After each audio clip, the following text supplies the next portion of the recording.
ഇതുവരെ ആരോടും പറയാത്തൊരു രഹസ്യമുണ്ട്. കേരളം അറിയാത്ത രഹസ്യം, ഇന്ത്യ അറിയാത്ത രഹസ്യം.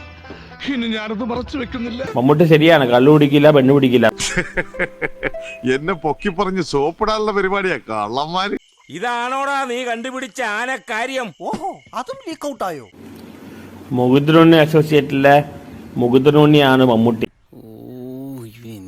കള്ളു കുടിക്കില്ല, പെണ്ണു പിടിക്കില്ല. പക്ഷെ അസൂയും വക്രതയും മമ്മൂട്ടി കുറച്ച് കൂടുതൽ തന്നെയാണ്.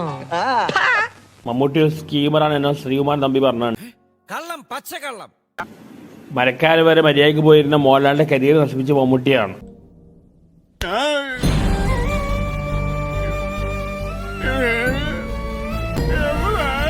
OTT റിലീസ് അവിടെ ഇരുന്നാണ് മരക്കാറ്. അത് അവസാനം തിയേറ്ററിലാക്കിയതിന് പിന്നെ കളിയല്ലേ എല്ലാവർക്കും അറിയാം. ഇനി തോന്നിയാസം പറഞ്ഞു നടന്നാലുണ്ടല്ലോ നാട്ടിലടിച്ചാൻ സൂപ്പാക്കും.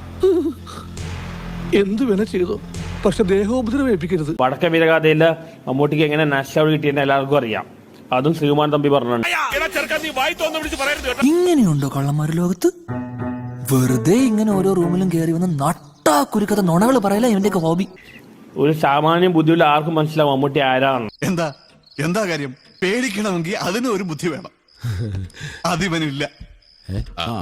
മോഹൻലാലിന്റെ എല്ലാ ആൾക്കാരും മമ്മൂട്ടി കയ്യിലെടുക്കുകയാണ്. മോഹൻലാലിന്റെ ഇമേജ് നശിപ്പിച്ചിട്ട് ഇയാളാണ്.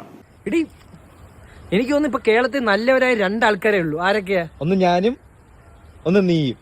ഇവന് കുറച്ചു ബുദ്ധി ഉണ്ടായിരുന്നെങ്കിൽ മന്ദബുദ്ധി എന്നെങ്കിലും വിളിക്കായിരുന്നു. അതുമില്ല. സന്തോഷമായി ഗോപിയേട്ടാ.